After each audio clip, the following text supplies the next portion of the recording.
ശബരിമല സ്വർണ്ണമോഷണത്തിൽ സമഗ്ര അന്വേഷണം ഉണ്ടാവണമെന്നാണ് സർക്കാർ നിലപാടെന്ന് ദേവസ്വം മന്ത്രി VN വാസവൻ റിപ്പോർട്ടറിനോട് പറഞ്ഞു. വിവാദ സ്പോൺസർ ഉണ്ണികൃഷ്ണൻ പോറ്റിയോട് ഒരിക്കൽ പോലും സംസാരിച്ചിട്ടില്ല. അവതാരങ്ങൾ ആളാകുന്നതിന്റെ ഭാഗമായാണ് ഇങ്ങനെ ചിത്രങ്ങൾ എടുക്കുന്നത്. വീഴ്ച വരുത്തിയത് ഏതുദ്യോഗസ്ഥനായാലും സംരക്ഷിക്കേണ്ട ബാധ്യത സർക്കാരിനില്ലെന്നും മന്ത്രി പറഞ്ഞു. കേൾക്കാം. ഇപ്പോൾ അവിടെ ഉണ്ടായിട്ടുള്ള സംഭവങ്ങളെല്ലാം വളരെ ഗൗരവതരമായ പ്രശ്നങ്ങളിൽ മുൻനിർത്തിക്കൊണ്ട് തന്നെ സമഗ്രമായ ഒരു അന്വേഷണം വേണം.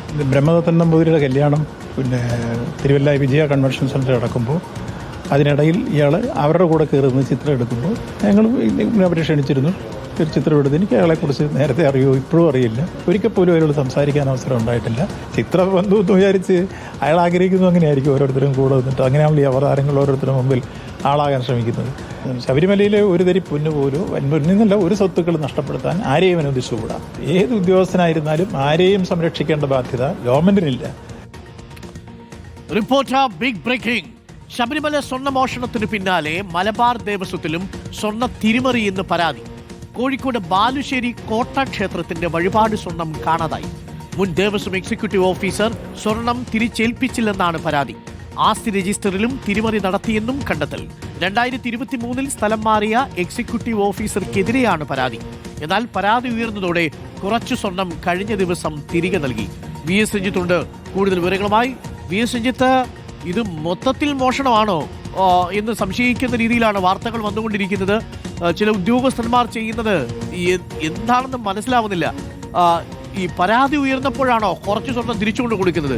ഇതെന്താ സ്വർണം പണയം വയ്ക്കുന്ന ധനകാര്യ സ്ഥാപനമാണോ? എന്താ സംഭവിച്ചത്? VS Ranjith, good morning. Good morning doctor Arun. Kozhikode Balussery കോട്ട പരദേവതാ ക്ഷേത്രത്തിൽ 2016 മുതൽ 2023 വരെ സർവീസിലുണ്ടായിരുന്ന ദേവസ്വം എക്സിക്യൂട്ടീവ് ഓഫീസർക്കെതിരെയാണ് ഇപ്പോൾ പരാതി ഉയർന്നിരിക്കുന്നത്. അദ്ദേഹം സർവീസിലുണ്ടായിരുന്ന ശേഷം അദ്ദേഹം സ്ഥലം മാറിപ്പോകുമ്പോൾ അവിടുത്തെ ആസ്തി രജിസ്റ്ററിൽ ഉണ്ടായിരുന്ന ഈ വഴിപാട് സ്വർണവുമായി ബന്ധപ്പെട്ട ഒരു കണക്കും പുറത്തുവിട്ടിരുന്നില്ല. അത് കുറെ കഴിഞ്ഞിപ്പോൾ കഴിഞ്ഞ ഒരു എക്സിക്യൂട്ടീവ് ഓഫീസർ ചാർജ് എടുക്കുന്ന സമയത്താണ് 6 മാസം മുമ്പ് ഇതുമായി ബന്ധപ്പെട്ട കണക്കുകൾ പരിശോധിക്കാൻ ആരംഭിക്കുകയും ആ ലോക്കറിന്റെ താക്കോൽ പോലും കാണാനില്ലാത്ത സാഹചര്യമായിരുന്നു. അങ്ങനെ ലോക്കർ പരിശോധിച്ച് അവിടെ വെരിഫിക്കേഷൻ ഓഫീസറുടെയൊക്കെ സാന്നിധ്യത്തിൽ പരിശോധിച്ചപ്പോഴാണ് ഏകദേശം 10-25 പവൻ സ്വർണത്തിന്റെ കുറവ് കണ്ടെത്തിയത്. അപ്പോൾ അന്നുണ്ടായിരുന്ന ചുമതലയുണ്ടായിരുന്ന എക്സിക്യൂട്ടീവ് ഓഫീസറെ വിളിച്ചു വരുത്തി. അപ്പോൾ എക്സിക്യൂട്ടീവ് ഓഫീസർ പറഞ്ഞ ഞാൻ അടുത്ത ആഴ്ച എത്തിക്കാമെന്നുള്ളതാണ്. അങ്ങനെ എത്തിക്കാനുള്ള തീയതി ഒക്ടോബർ 3-ാം തീയതിയായിരുന്നു. ആ തീയതിയിലും എത്തിച്ചിട്ടില്ല. ഇപ്പോൾ ഒക്ടോബർ 8-ാം തീയതി നാളെ അത് എത്തിക്കാനുള്ള വീണ്ടും സമയം അനുവദിച്ചിട്ടുണ്ട്. നാളെ വെരിഫിക്കേഷൻ ഓഫീസർ വീണ്ടും എത്തുന്നുണ്ട്. എന്ന് പറഞ്ഞാൽ ഒരു ദേവസ്വം എക്സിക്യൂട്ടീവ് ഓഫീസർ വിചാരിച്ചാൽ ആ ക്ഷേത്രത്തിലെ സ്വർണം തിരിമറി നടത്താം എന്നുള്ളതാണ്.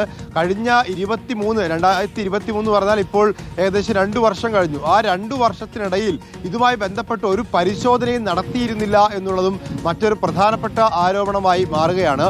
അപ്പോൾ ഒരു എക്സിക്യൂട്ടീവ് ഓഫീസർ സ്ഥലം മാറി പോകുമ്പോൾ അദ്ദേഹത്തിന്റെ കൈവശം അത്ര കാലം ഉണ്ടായിരുന്ന സ്വർണം അത് ക്ഷേത്രത്തിന്റെ ഉരുപ്പടി എത്രയാണ് എന്നുള്ള കണക്ക് മറ്റൊരു എക്സിക്യൂട്ടീവ് ഓഫീസർ വരുമ്പോൾ അയാളെ ഏൽപ്പിച്ചു കൊടുക്കേണ്ടതാണ്.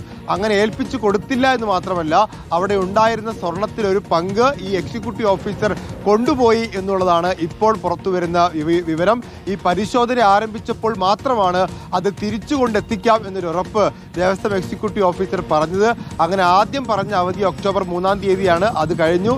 ഇനിയിപ്പോൾ നാളെയാണ് അവധി. അന്ന് അയാൾ എത്തിക്കുമോ ഇല്ലേ എന്നുള്ളത് മറ്റൊരു ചോദ്യം. പക്ഷേ എത്തിച്ചാലും ഇല്ലെങ്കിലും അത് ഇത്രയും കാലം എവിടെയായിരുന്നു? ഇങ്ങനെ ക്ഷേത്രത്തിന്റെ സ്വത്തുക്കൾ ക്ഷേത്രത്തിലല്ലാതെ മുൻ എക്സിക്യൂട്ടീവ് ഓഫീസർ കൈവശം വെക്കുന്നത് ശരിയാണോ എന്നൊരു ചോദ്യം കൂടിയുണ്ട്.